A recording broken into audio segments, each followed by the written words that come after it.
Boa noite, pessoal.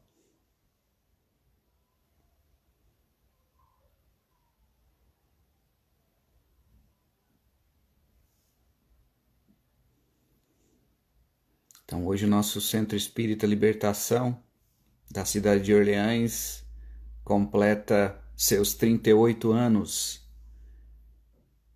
aqui na rua Capitão Galdino Guedes, no Barro Vermelho. Fundada em 30 de agosto de 1982. Essa live também é um agradecimento a todos os nossos precursores, aqueles que contribuíram e que idealizaram o Centro Espírita Libertação, tanto no plano físico quanto no plano espiritual. Nós vamos fazer a nossa live hoje com o seu Olenir Teixeira, para ele participar com a gente.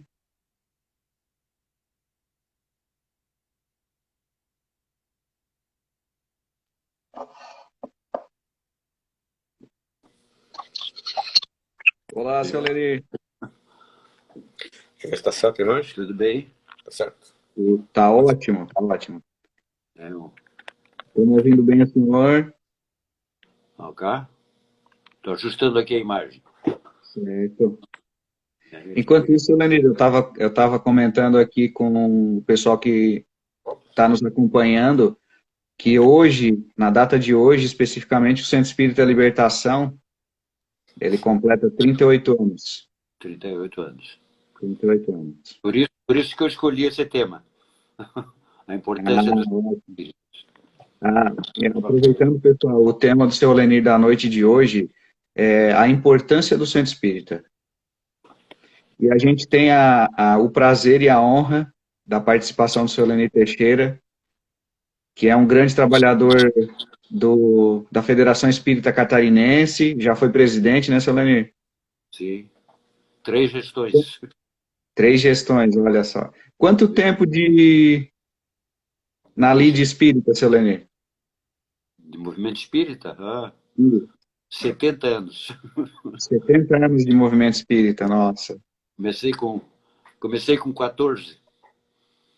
Comecei com 14 de idade e estamos aí. Nossa, que prazer. É um prazer imenso, seu Lenir, ter o senhor com a gente na noite de hoje. Estamos ficando velho. Estamos começando a ficar velho. Com bastante experiência, né, seu Lenir? Experiência. Acumulando experiência. É um exemplo de dedicação e força para todos nós que estamos aí praticamente no início das atividades espíritas. Mas chegam Muito, lá também.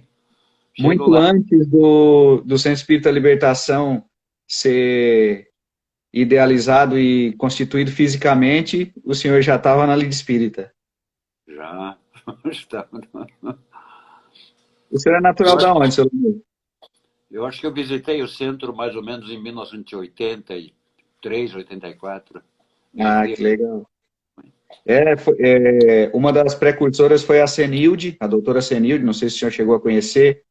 A, teve também, esqueci o nome dela agora, até o marido dela desencarnou agora, essa semana que passou.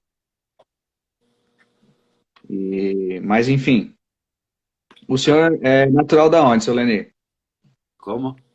O senhor é natural Curitibano. de Curitibanos. Não. Ô, seu Lenir, se acaso a Dorilda, a Michelle ajudou nós aqui, a Dorilda, que me conheceu. É Curitiba, não Curitibano. Curitiba, desculpa. O senhor conheceu a Dorilda? Tem o quê? O senhor conheceu a Dorilda? Sim. A Dorilda foi uma das idealizadoras. A esposa do Capitão Olavo também, a Morgana está ajudando a gente aqui. Foi o marido da Dorilda que desencarnou? Desencarnou semana passada. Semana passada. Estava doente há muito tempo já. Tá, verdade. Ô, Lenir, então vamos iniciar Certo. com uma prece e depois a gente passa a palavra para o senhor. Tá bom, então. Ok. Nós convidamos, então, a todos que nos assistem, os espíritos amigos que com a gente compõem o Centro Espírita Libertação, o Movimento Espírita Catarinense, que nos intui e que nos dá força e coragem para estudar os preceitos de Jesus à luz dessa abençoada doutrina. E com a presença e o apoio deles, ligados ao Divino Mestre Jesus, nós convidamos a todos que em pensamento possamos fazer a oração do Mestre. Pai nosso que estás nos céus, santificado seja o teu nome, venha a nós o teu reino. Seja feita, Pai, a tua vontade, assim na terra como no céu. O pão de cada dia, dai-nos também hoje.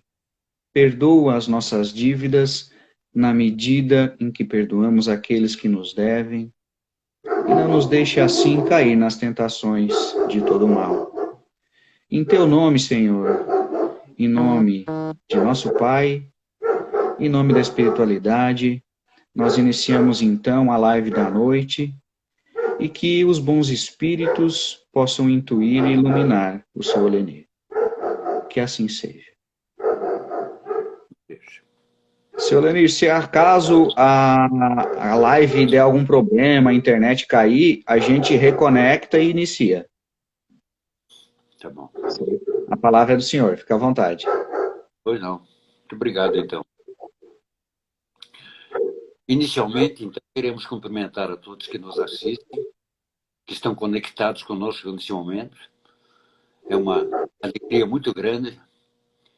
E agradecemos a oportunidade que o Centro Espírita Libertação nos dá, exatamente na data do seu aniversário, né, do aniversário da casa, né, 38 anos. Parabenizamos os dirigentes, os trabalhadores, que são trabalhadores da grande seara de Jesus. Parabéns a todos. Vamos conversar hoje sobre a importância dos centros espíritas. Justamente por causa do aniversário da casa, escolhemos esse tema. E pedimos permissão porque nós vamos fazer um retrospecto histórico do advento, do começo da doutrina espírita, do início da doutrina. Como é que começou e por que e de onde surgiu essa ideia de centro espírita, né? Como começou? Realmente começou com a visita que o senhor Allan Kardec, aliás, naquele tempo ainda, professor Hippolyte Léon Denis Rivail, era o nome de registro dele, fez a uma residência de madama parisiense, senhora Plana Maison. Ele fez essa visita depois de uma insistência dos amigos para verificar aqueles fenômenos inusitados que estavam ocorrendo em todo o planeta e, especialmente para a França. Ele, como professor emérito, como pessoa respeitável, ele foi convidado várias vezes a assistir esses fenômenos e dar a sua opinião. Porque eram realmente efeitos resultantes de alguma coisa, eram fora do círculo habitual de acontecimentos. E deveriam ter uma causa, dizia o senhor Allan Kardec, o senhor professor. Ele compreendeu imediatamente a importância desses fenômenos que estavam ocorrendo. E essa visita ocorreu no mês de maio do ano de 1855. Foi logo depois da metade do século XIX. Mais tarde, ele escreveu, e essa nota está no livro Obras Póstumas, mais tarde ele escreveu: as minhas ideias estavam longe de precisar-se, mas havia ali um fato que necessariamente decorria de uma causa. Eu entrevi naquelas aparentes futilidades a espécie de jogo que faziam com aqueles fenômenos, eu entrevi alguma coisa de sério que tomei a mim me aprofundar. E para aprofundar-se nessa questão, o professor passou a frequentar outras casas, outras residências que também realizavam esse tipo de fenômenos, cujos trabalhadores, habitantes, realizavam esses fenômenos. Já na semana seguinte, ele visitou a residência do Sr. Baudin. O Sr. Baudin ele conhecia de longo tempo, e a sua filha as suas filhas, Julie e Caroline, perdoe, eram duas, né? Prestavam-se a ser intermediárias desses fenômenos, dessas inteligências ocultas, né? E ali Rivaio presenciou efetivamente comunicações seguidas, de páginas inteiras, respostas às perguntas feitas, algumas vezes até perguntas mentais, que acusavam de forma evidente uma intervenção estranha e inteligente. Era uma intervenção inteligente. Interrogado, então, sobre a sua natureza, esse ser misterioso, que respondia às questões, declarou ser um espírito de alguém que morrera, né? Deu o seu nome e forneceu diversas informações a seu respeito. Um fato esse muito interessante, porque ninguém havia imaginado que eram espíritos, né, que acusavam aquilo como um meio para aquele fenômeno. Em razão disso, Rivaio escreveu também no seu livro Obras Póstumas: eu compreendi, desde logo, a seriedade da exploração que eu ia empreender e entrevi nesses fenômenos a chave do problema tão obscuro e tão controvertido do passado e do futuro da humanidade, a solução que eu havia procurado em toda a minha vida.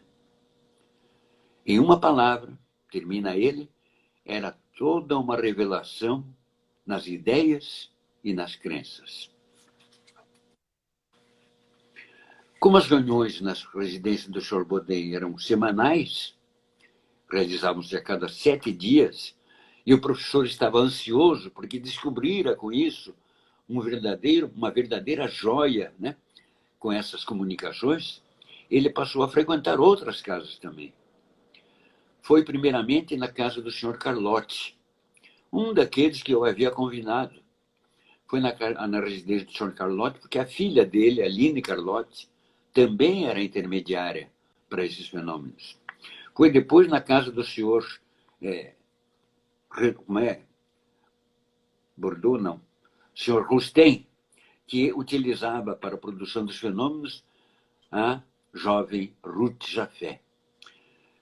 Todas essas jovens, Irmãs Dufour, Ruth da Fé, Julie Caroline e outras, eram jovens de 14, 15, 16 anos, no máximo 17. Né? O professor deu preferência para essas jovens porque elas, naquela época, essas jovens não tinham estudo, né, complementar, eram incultas, e as perguntas que ele imaginou fazer, que ele queria por intermédio delas, era exatamente para saber da seriedade, da inteligência que respondia a essas questões. Mas os assuntos tratados, e nessas reuniões todas, eram banais, continuavam banais.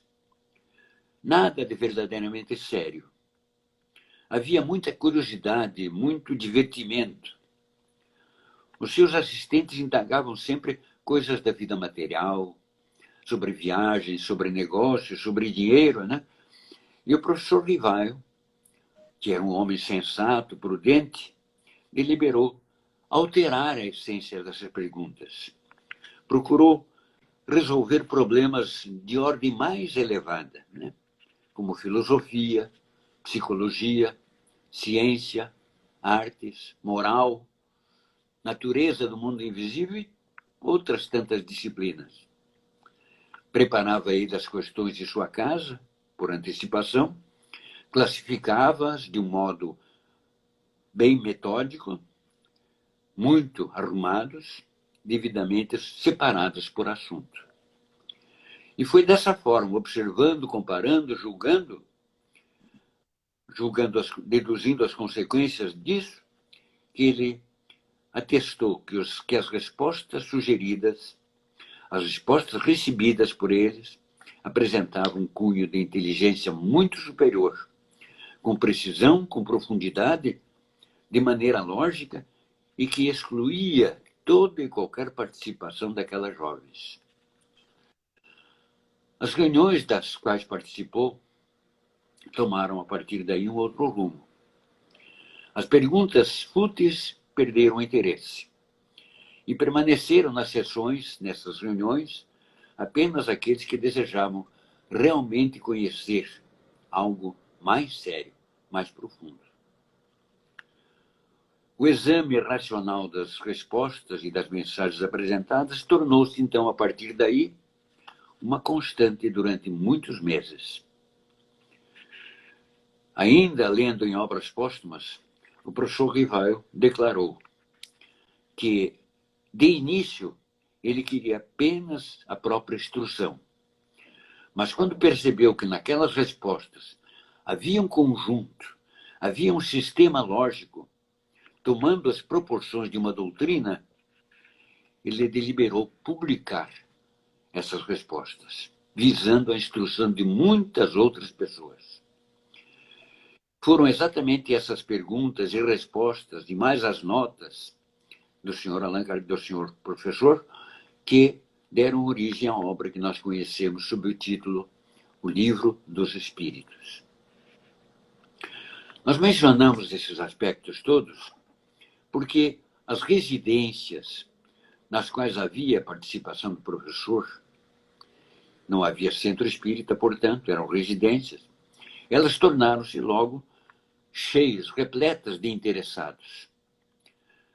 Queriam todos estudar, fosse nesta ou naquela residência, naquela casa, iam sempre os amigos atrás dele, estudando as informações que os espíritos traziam. Os ambientes tornaram-se pequenos para tudo aquilo, toda aquela gente, né? Tantos interessados. E poderiam até perturbar as próprias jovens intermediárias durante as manifestações e, por consequência, prejudicar o trabalho sério de pesquisa que ele estava fazendo. Diante disso, o professor passou a marcar reuniões específicas, primeiramente com as moças, acompanhadas dos seus pais ou responsáveis, enquanto em sua própria casa, com apenas um pequeno grupo de amigos, as respostas e as mensagens eram estudadas com todo o zelo, com toda a racionalidade. Entretanto, logo, esse local também se tornou pequeno, porque os amigos começaram a trazer outros amigos, né? Começou a vir a população de Paris lá, trazendo e apresentando sempre mais amigos. E esse interesse cresceu tanto, cresceu muito, principalmente depois que foi publicado o livro, cresceu tanto. O livro foi publicado em abril de 1857, né? A partir da publicação do livro, ele resolveu fazer outra coisa. Então, menos de um ano depois do lançamento da obra, que ele chamou de O Livro dos Espíritos, e que trazia a doutrina espírita, ou doutrina dos espíritos, como ele disse, ou o espiritismo, né?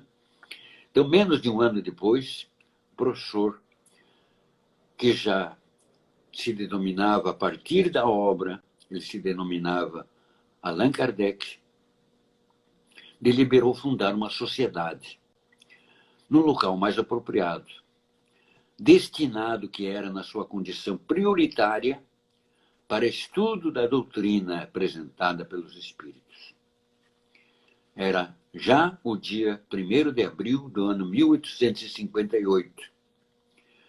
E essa nova instituição recebeu o nome de Sociedade Parisiense de Estudos Espíritas. Vejam a importância do estudo a partir desse momento. Sociedade Parisiense de Estudos Espíritas. Ela foi permitida pela administração municipal, pelas autoridades da época de Paris, que era, na época, o centro cultural do mundo, do planeta. Seria, então, essa a primeira casa espírita a funcionar na face da Terra.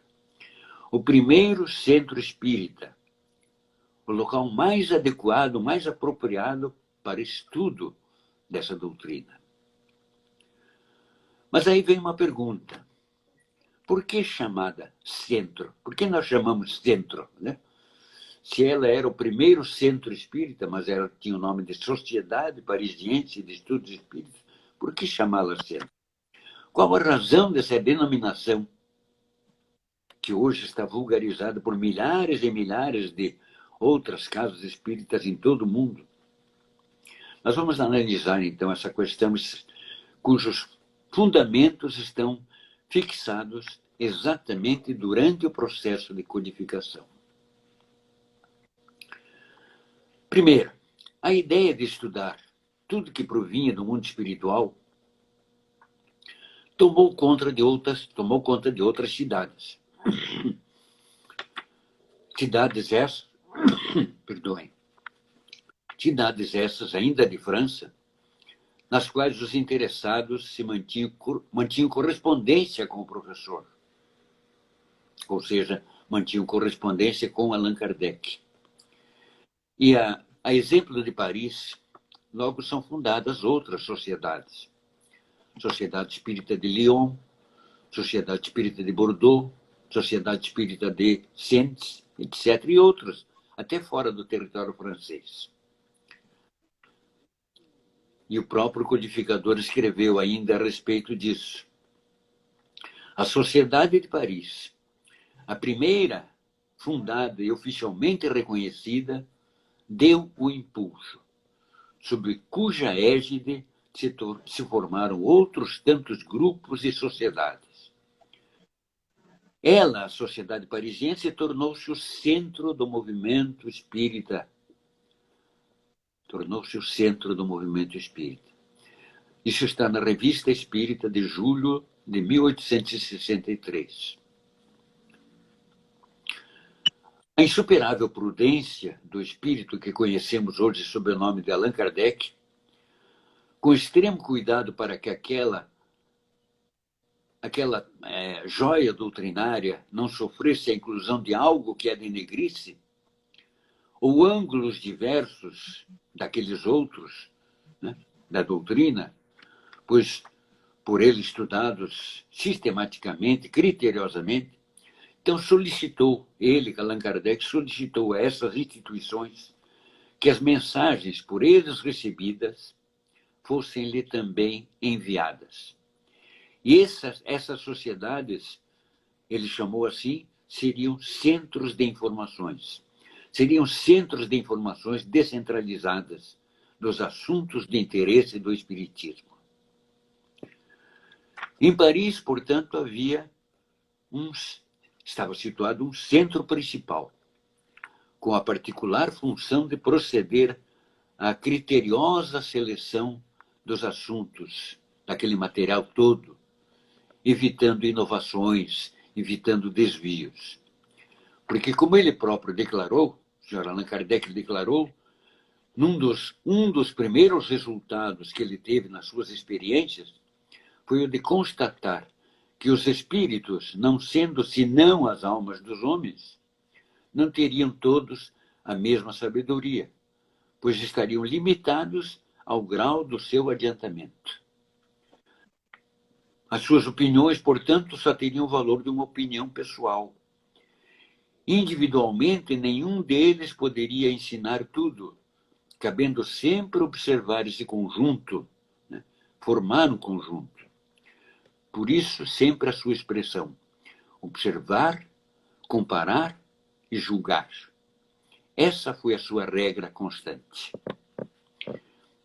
Na verdade, o Sr. Allan Kardec criou, por essa forma, uma rede de informações.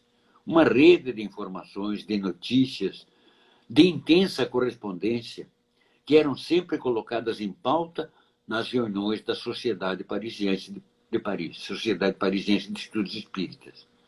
E quando necessárias ao estudo geral, seriam publicadas na Revista Espírita, órgão de estudos e de divulgação, né, criado também por ele no mesmo ano em que ele fundou a Sociedade de Paris. Essa rede de informações todas, além de evitar as imprecisões de caráter doutrinário, muito contribuiu para que se acrescentassem novos prismas ao espiritismo nascente, motivando, inclusive, que a segunda edição da obra, publicada que foi em 1860, tivesse mais que o dobro das perguntas e respostas que da primeira edição. Vamos ao livro A Gênese. Uma citação rápida do livro A Gênese, que é o 5º livro da codificação espírita. No primeiro capítulo dessa obra, A Gênese, Allan Kardec declara que a revelação espírita surgiu simultaneamente em milhares de pontos diferentes que se tornaram centros ou focos de radiação. Sempre, portanto, a palavra centro no exame dessas comunicações. E, novamente, em obras póstumas, ainda lemos, uma observação feita pelo codificador. Os espíritos multiplicaram para mim, nesses centros, os meios de instrução para os meus trabalhos complementares. Mas indiscutivelmente foi esse conjunto de centros, essa rede de informações, da mesma forma que no começo o professor Rival utilizou-se não somente daquelas jovens, mas de muitos outros médiuns também, intermediários, foi assim que a doutrina se apresentou incólume sobre a face da Terra, pura, né? Pelo trabalho incessante dele, pela coleta dessas informações, apreciando, julgando cada uma dessas informações. Se cada uma dessas sociedades, se cada um desses centros de informações, ou desses médiuns isolados, desejasse fazer como doutrina aquilo que somente foi recebido por eles, disse Allan Kardec, teríamos centenas de doutrinas, disse ele. Então, esses centros de estudo, ou centros de informação, de notícias, com o correr do tempo, tornaram-se, portanto, como denominação genérica, centros espíritas. Assim surgiu o nome Centro Espírita. E o codificador se refere a uma possível disciplinada organização desses centros todos, quando discorreu sobre o que ele denominou de a Constituição do Espiritismo, na qual ele propõe a existência de uma comissão central, um centro, portanto, uma espécie de órgão superior coletivo que orientaria todos os centros disseminados que estariam, disse ele, pelo mundo inteiro. A sua previsão é que realmente acontecesse isso pelo mundo todo. Por sua vez, esses centros, mesmo estando separados, eles trocariam correspondência entre si, visitar-se-iam, participariam direto ou indiretamente das ações da Comissão Central, com o propósito de manter a união fraternal entre os espíritas e a unificação dos princípios expostos pela doutrina. Cada centro encontraria nos outros um complemento. E é isso que estamos vendo até os dias de hoje. Porque o pensamento do Sr. Allan Kardec era, evidentemente, o de acreditar que a França, como ponto convergente da cultura, das luzes naquele século, sediaria essa comissão central, sediaria um órgão semelhante a esse, um centro principal, né? Mas isso não estava nos planos de Deus. Não estava lá. após a publicação de todos os livros da codificação, e com o retorno do espírito de Allan Kardec à pátria espiritual, à verdadeira pátria, considerando-se que a doutrina, que é o Consolador prometido por Jesus, trazia ou traria em retorno o Evangelho em toda a sua pureza, em espírito e verdade, a doutrina teria um outro destino para ser disseminada pelo planeta. E esse destino seria o Brasil. Seria e é o Brasil, território no qual, pela misericórdia divina, nós estamos reencarnados. Devemos dar graças a Deus de estar aqui. Aliás, muitos de nós pedimos exatamente para contribuir com a doutrina dos Espíritos. Um dos nossos irmãos conferencista, há algum tempo, nos disse, usando uma notável simbologia, a nave do conhecimento espírita, ao descer para o solo planetário, tendo como destino o Brasil, fez uma parada necessária, uma necessária escala para reabastecimento no território francês. É uma simbologia, mas é verdade. Realmente o Espiritismo tinha por destino, tinha e tem por destino o Brasil. E isso foi comprovado pelo próprio senhor Victor Hugo, escritor francês, mas que se comunica mediunicamente através de Divaldo Pereira Franco. No seu livro Árdua Ascensão, Victor Hugo, ou Victor Hugo, diz o seguinte, esclarece até a respeito disso. Diz ele, quando se preparavam os roteiros para o advento do Consolador na face da Terra, mediante a doutrina espírita, os abnegados e sábios mentores espirituais de França foram informados de que ali se iniciaria o programa, mas que, todavia, iria se fixar em outro país, de onde se dilataria, alcançando todo o planeta. Dessa forma, prossegue ele, tão logo estivesse implantado o ideal espírita, seria transladada a árvore evangélica. E o Brasil, ainda é palavra de Victor Hugo, e o Brasil, porque estava destituído dos débitos coletivos mais graves, fora escolhido para esse período de realização do crescimento espírita. E o próprio espírito Ismael, que é o mentor espiritual do nosso país, escolhido diretamente por Jesus para administrar, gerenciar, mentorizar o nosso país, o espírito Ismael, mentor da nossa pátria, manifestando-se poucos anos após a desencarnação de Allan Kardec, no ano de 1873, numa sessão que foi realizada num grupo espírita já existente no Brasil, o Grupo Espírita Confúcio, grupo esse que seria o embrião da Federação Espírita Brasileira. Ele deu-nos a sua palavra, mostrando-nos a missão que temos a desenvolver, a executar. E dizendo, entre outras expressões, dizendo, o Brasil tem a missão de cristianizar. É a terra da promissão, é a terra da fraternidade, é a terra de Jesus, a terra do Evangelho. A missão dos espíritas do Brasil é divulgar o Evangelho em espírito e verdade.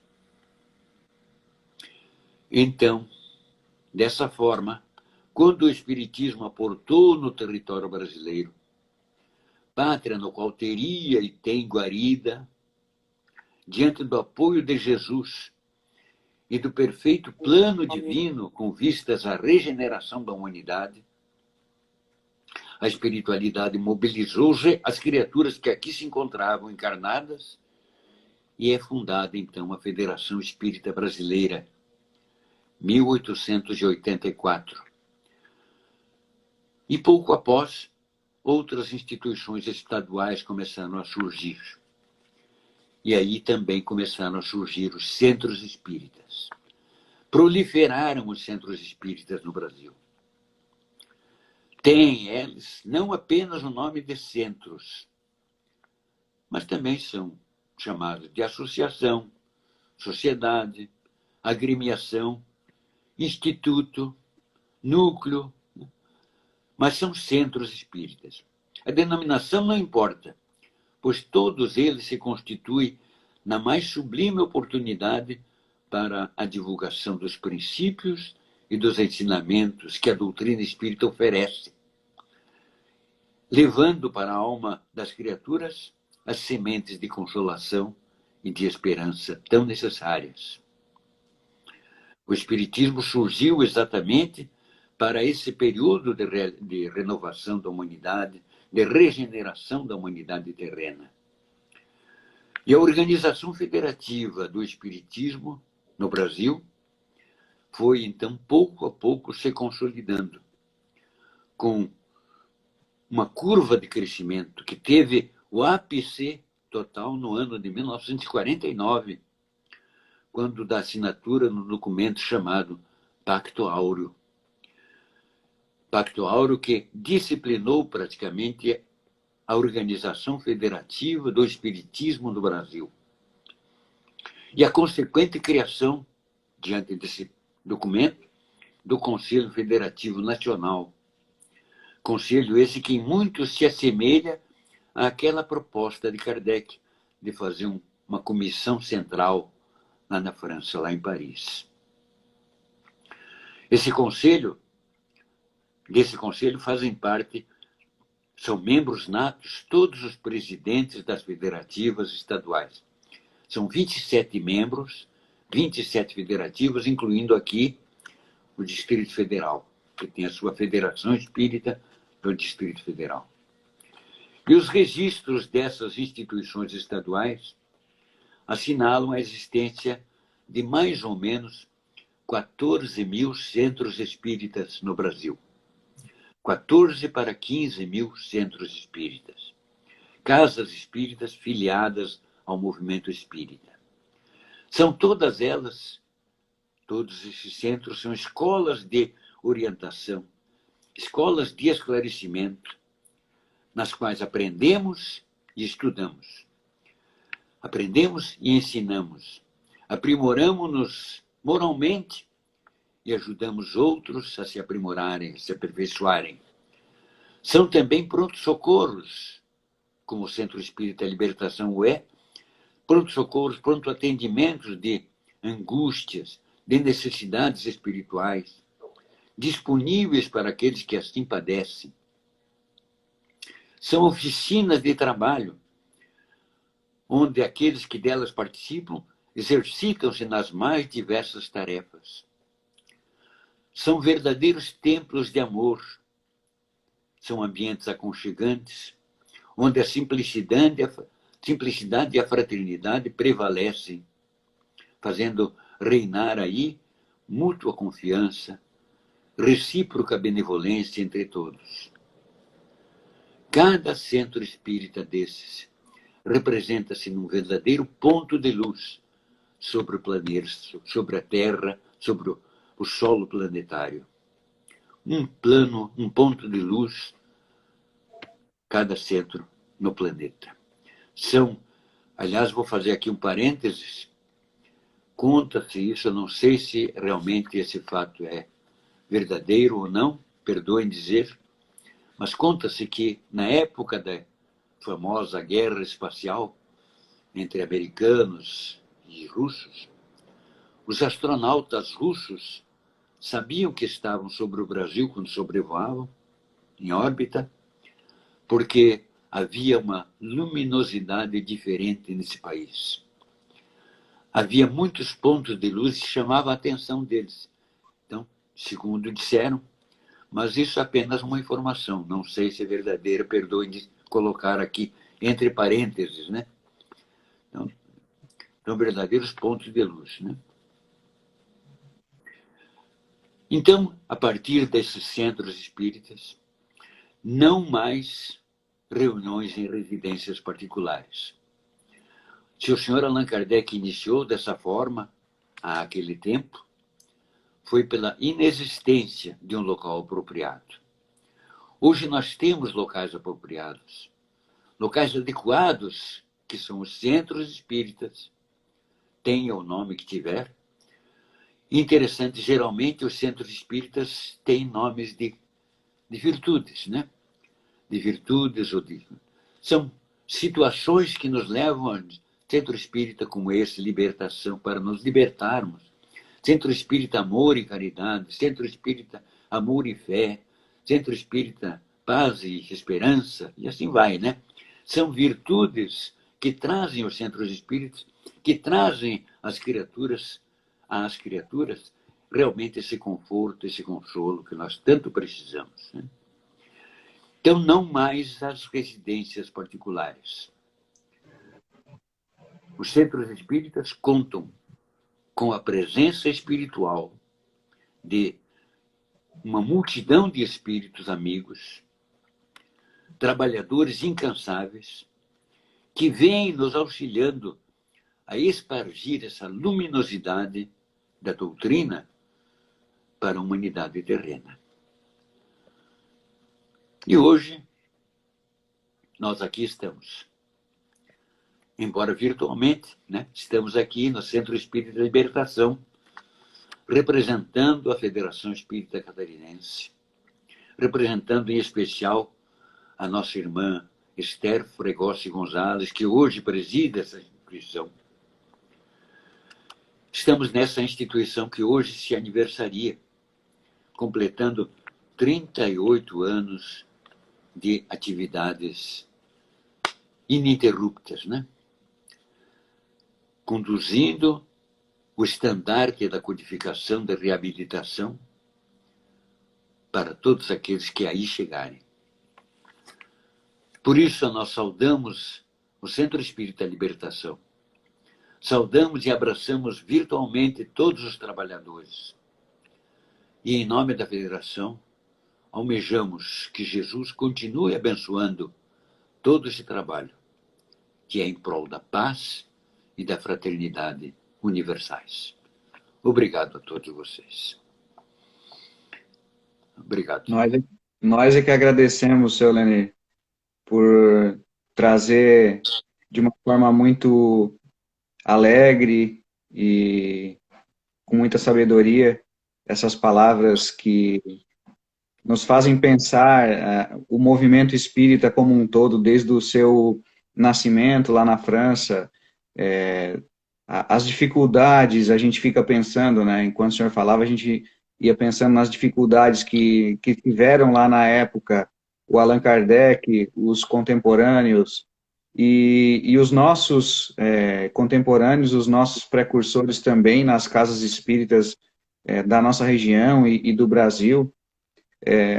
Tem uma senhora que nós visitávamos até um tempo atrás, antes da pandemia, e ela nos dizia que na época da fundação do Centro Espírita Libertação, a doutora Senilde e os demais fundadores, que agora a gente não poderia nomear, buscavam com as pessoas tijolos, materiais para fazer a construção do Centro Espírita, e com muita dificuldade, naquela época arrumavam um caminhão aqui, um material ali, e assim foi até fazer a constituição do Centro Espírita, que hoje nos traz uma alegria imensa de poder estudar essa doutrina que realmente nos liberta. Ótimo. E com chave de ouro a gente fecha o mês, que acaba amanhã, com a palestra do senhor, com essas palavras muito belas, e mais uma vez, em nome do Centro Espírita Libertação, a gente gostaria de agradecer por tudo que o senhor tem feito, pelo movimento espírita catarinense e por nós, né? Não tem porquê. Obrigado. Obrigado mais uma vez pela oportunidade.